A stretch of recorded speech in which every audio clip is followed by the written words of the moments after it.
El libro del profeta Isaías. En el primer video exploramos los capítulos 1 al 39, que fue el mensaje de juicio y esperanza de Isaías para Jerusalén. Él acusó a los líderes de Israel de rebelión contra Dios y dijo que a través de Asiria y luego de Babilonia, el reino de Israel sería derribado en una acción del juicio de Dios. Así que el capítulo 39 concluyó con Isaías prediciendo la caída de Jerusalén y el exilio en Babilonia. Y 100 años después de Isaías, tristemente, todo esto vino a suceder.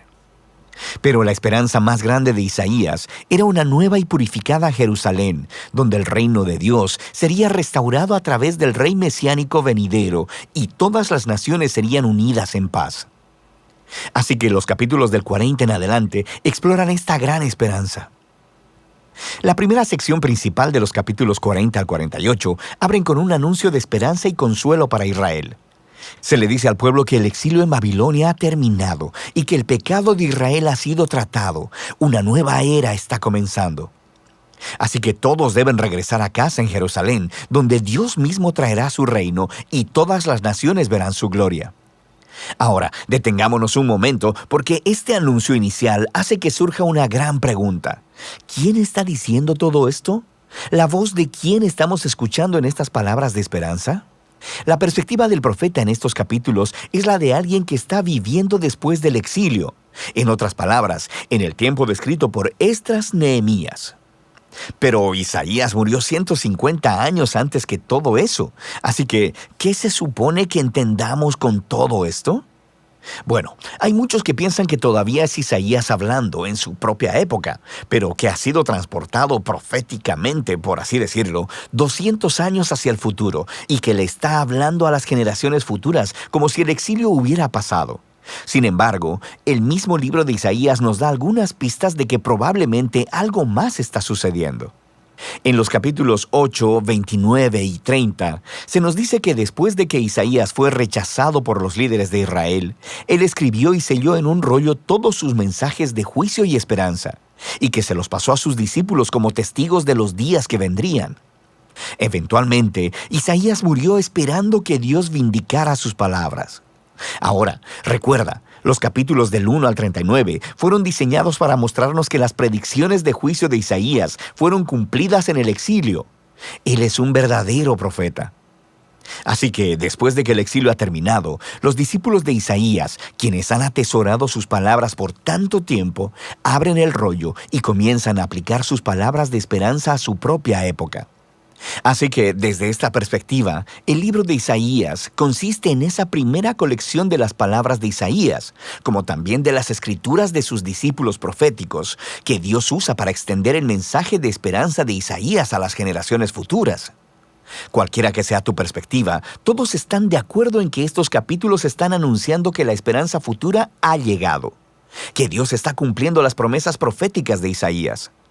Así que el profeta espera que Israel responda, convirtiéndose en siervos de Dios.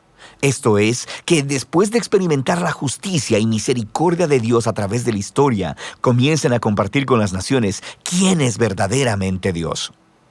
Pero eso no es lo que está sucediendo. En lugar de dar testimonio a las naciones, Israel se está quejando y aún acusando a Dios.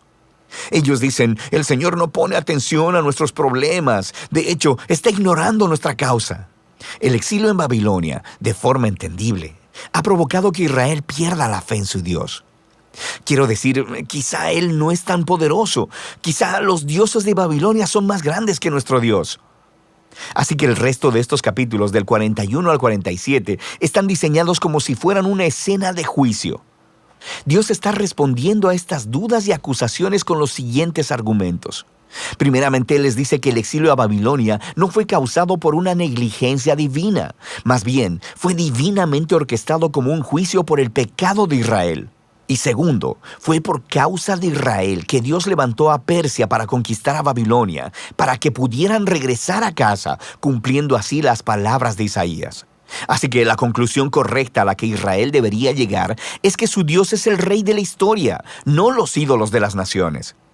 En la caída de Babilonia y el ascenso de Ciro, el rey de Persia, Israel debería ver la mano de Dios obrando y, por tanto, convertirse en sus siervos, diciéndole a las naciones quién es Él.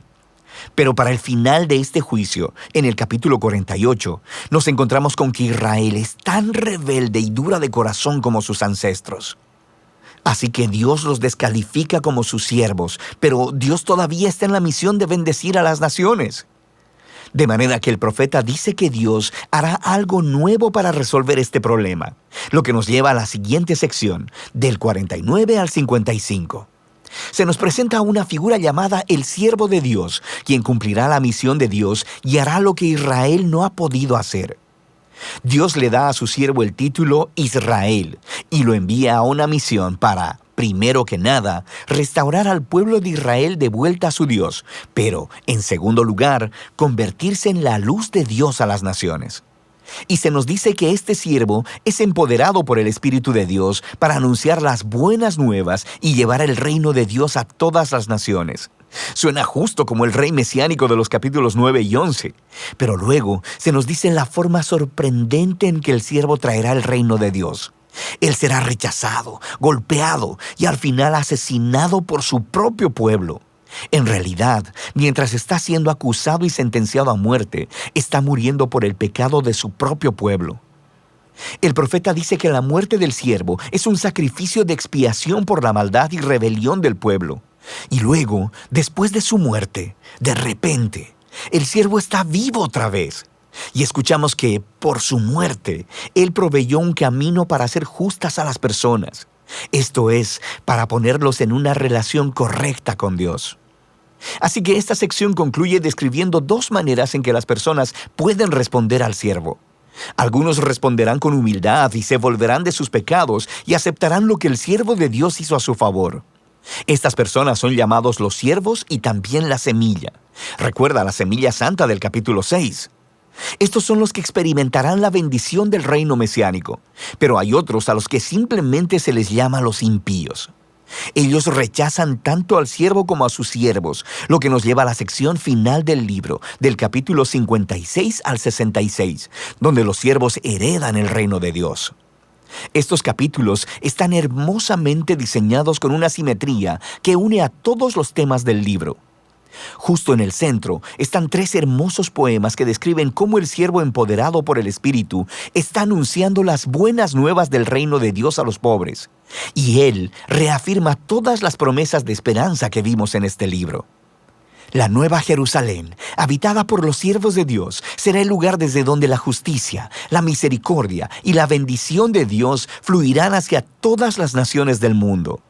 Y rodeando estos poemas están 2 largas oraciones de arrepentimiento, donde los siervos confiesan el pecado de Israel y se lamentan de toda la maldad que ven en el mundo que les rodea. Así que le piden a Dios que los perdone y que su reino venga aquí a la tierra en la misma forma como está en el cielo. Ahora, en cada lado de estas oraciones se encuentran colecciones de más poemas que contrastan el destino de los siervos con el de los impíos que los persiguen. Dios dice que traerá su justicia sobre todos los que contaminan su buen mundo con maldad, egoísmo e idolatría, y que los excluirá de su ciudad para siempre. Pero los siervos, aquellos que son humildes delante de Dios y quienes se arrepienten y reconocen su propia maldad, estos son perdonados. Y ellos heredarán la nueva Jerusalén, la cual descubrimos que es una imagen de esta creación completamente renovada, donde la muerte y el sufrimiento se han ido para siempre. Y esto nos lleva al marco externo de esta parte del libro. En este mundo renovado por el reino de Dios, personas de todas las naciones son invitadas a venir y a unirse a los siervos de la familia del pacto de Dios, de modo que todos puedan conocer a su Creador y Redentor. Y así, el libro de Isaías termina con una visión muy grande del cumplimiento de todas las promesas del pacto de Dios. A través del sufriente rey siervo, Dios crea una familia del pacto proveniente de todas las naciones, quienes esperan la esperanza de la justicia de Dios mediante una creación renovada, donde el reino de Dios finalmente viene a la tierra como existe en el cielo. Y esa es la muy poderosa esperanza del libro de Isaías.